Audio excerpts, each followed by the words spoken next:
गवार ससुराल। सुशीला ने अपने बेटे को बड़ी मेहनत करके पढ़ाया लिखाया और सरकारी नौकरी तक पहुंचाया था। सुभाष की सरकारी नौकरी जैसे ही लगी उसके लिए अच्छे अच्छे रिश्ते आने शुरू हो गए थे। एक दिन राधा के पिताजी उसके घर पहुंचे। देखिए बहन जी, मेरी बेटी पढ़ी लिखी है, आपके बेटे के लिए ठीक रहेगी। मैं उसका रिश्ता आपके बेटे के लिए लेकर आया हूँ।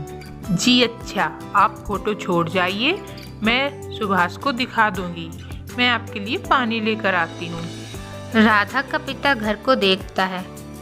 ये क्या, खटिया, स्टील के बर्तन, जमीन में बिस्तर।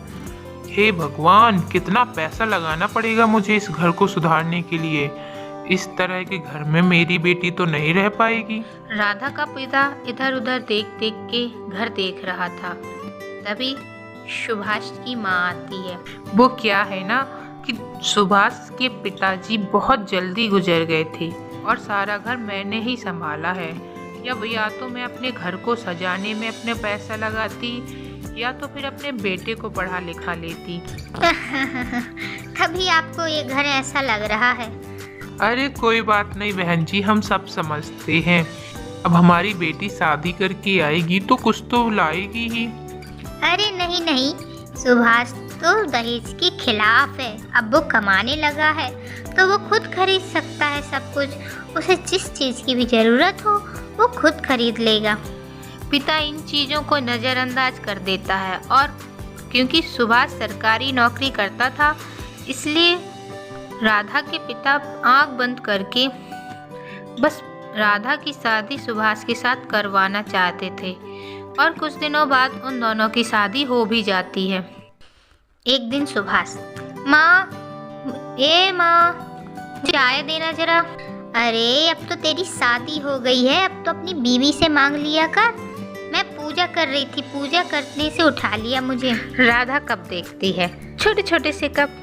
ये कप तो मेले में मिलते हैं, 20 के 12। वही वाले है ना? हाँ बहू, यहाँ मेला लगता है ना संक्रांति पर। मैं तो साल भर के कप एक ही बार में लेके आ जाती हूँ। साल भर के कप एक ही बार में? हाँ हाँ, और क्या बार बार महंगे कप खरीदना। अब इस बार तुम अपने पसंद के कप ले आना, ठीक है? हाँ, कप तो मैं ले आऊंगी पर मेले से नहीं।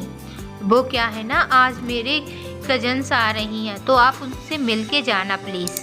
क्या आज तो मैं नहीं रुक सकता, आज मंत्री जी का दौरा है। ठीक है बेटा, तू जा, मैं खाना पैक कर देती हूँ। किचन से माँ स्टील के टिफिन में खाना पैक करके लाती है। स्टील का टिफिन?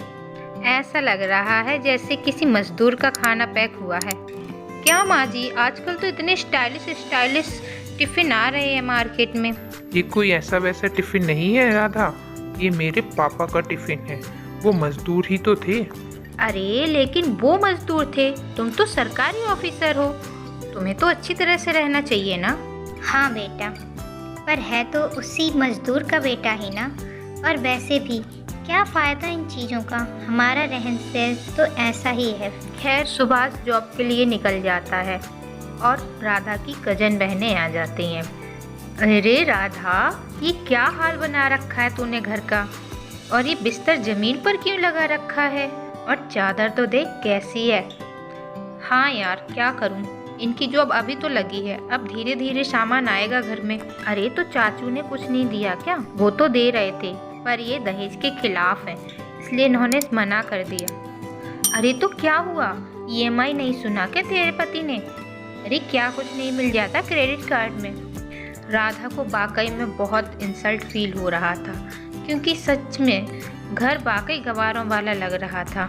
दोनों बहनें बातें बनाकर वहाँ से जाने लगती हैं और जाते जाते उसकी सास से बोलती हैं, अरे माँ जी, कभी हमारे घर भी आइए और देखिए तो शहर के घर कैसे होते हैं। राधा को लगता है कि उसकी इंसल्ट हो गई है और वो हमेशा परेशान सी रहने लगती है। रात में उसका पति आता है तो वो उससे बोलती है, आई थी मेरी बहनें और कितनी बातें बनाकर गई हैं। अरे तुम लोगों को क्या है, मैं कर तो रहा हूँ, बोल रहा हूँ ना, कर दूंगा घर ठीक, थोड़ा टाइम दो मुझे। अरे तो मेरे पापा भी तो दे रहे थे, वो ही ले लेते। तुम अब बस करो राधा, थोड़ा टाइम दो, सब कुछ अच्छा हो जाएगा। अब घर में हमेशा मनमुटाव होने लगता है। राधा हमेशा क्लेश करती है। पापा क्या है, पैसा ही सब कुछ नहीं होता। इन लोगों का न रहने का शऊर है और ना ही किसी और चीज का। ये तो पूरे के पूरे गवार हैं। अरे बेटा क्या हुआ, तेरी सास बहुत अच्छी है, उसने अपना पूरे जीवन लगा दिया तेरे पति को बनाने में। अब तो उनके अच्छे दिन आए हैं, थोड़ा वक्त दो, सब अच्छा हो जाएगा। राधा सोचती है कि पिताजी से बात करने का कोई मतलब नहीं है, वो अपनी माँ से बात करने की सोचती है। तभी राधा के चाचा की लड़की आती है। कैसी हो राधा, और जीजू कैसे हैं? मेरे बेटे का जन्मदिन है कल, तो हम लोग मना रहे हैं। तुम सब लोग आना और माँ जी को भी लेकर आना। राधा सोचती है कि ये बहुत अच्छा मौका है। मैं अपने रिश्तेदारों के घर इन लोगों को लेकर जाऊंगी, तब इन लोगों को पता चलेगा कि कैसे रहा जाता है। फिर क्या, राधा अगले दिन अपनी बहन के घर अपने परिवार के साथ जाती और वहाँ उसकी बहन की सास, अरे करमजली, आ गए तेरे मायके वाले, जा कुछ खाने को ले आ इनके लिए। दीपा राधा को देखती है और उसे शर्म आती है कि उसकी सास उससे कैसे बात कर रही है। हाँ माँ जी, हाँ आप लोग बैठिए ना, मैं अभी आती हूँ। बहन जी, हमारे साथ तो बहुत बड़ा धोखा हुआ है। अरे इसके बाप ने एक भी कुर्सी ठीक नहीं दी है, हम तो लूट ही गए हैं। दहेज के नाम पर तो कुछ भी नहीं दिया ठीक से। अरे हम तो लूट ही गए हैं, वरना मेरे बेटे की तो सरकारी नौकरी थी। मोटे मोटे पैसे लेकर लोग खड़े थे लाइन में। राधा की सास राधा की ओर देखती है। राधा तो मानो शर्म के मारे पानी पानी हुई जा रही थी। और थोड़ी देर बाद वो लोग अपने घर वापस आ जाते हैं। अब राधा का व्यवहार थोड़ा थोड़ा बदलने लगा था, पर फिर भी कभी न कभी भूत चढ़ ही जाता है। फिर एक दिन, राधा, तुम्हारे पापा का फोन आया था, तुम्हारी छोटी बहन को देखने वाले आ रहे हैं ना, तो उन्होंने हम दोनों को भी बुलाया है। ठीक है, मैं तैयार हो जाऊंगी। शाम को वो अपने पति के साथ अपने मायके जाती है। दीदी, जीजू, आप लोग आ गए? मुझे तो बहुत घबराहट हो रही थी। अरे क्या हुआ, हम लोग तो है ना। दीपक उसकी छोटी बहन के सिर पे प्यार से हाथ फेरता है। जीजू, आपके आ जाने से हमारे परिवार में बेटे की कमी पूरी हो गई है। राधा का पति गीता और राधा को देखता है और बोलता है, भगवान करे मेरी गीता को भी मेरी राधा के जैसा परिवार मिले। राधा मन में सोचती है, मुझे तो गवार घर में भेज दिया, पता नहीं गीता के लिए भी क्यों मेरे जैसा परिवार देख रहे हैं। गीता, तू ना पापा से एक फर्नीचर का अच्छा सा सेट ले जाना, और क्रॉकरी सेट तो मैं ही गिफ्ट कर दूंगी। दीपक समझ रहा था कि राधा मुझे ही ताने मार रही है, पर वो कुछ नहीं बोलता। गीता को देखने वाले आते हैं और बात पक्की भी हो जाती है। तो सरकारी नौकरी है आपकी? ससुर जी ने तो घर भर दिया होगा आपका।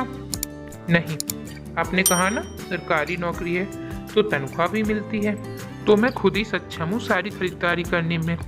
और वैसे भी जहाँ हम लोग रहते हैं वो शहर का पुराना इलाका है, तो वहाँ सामान खरीदना, लाना, ले जाना संभव नहीं है।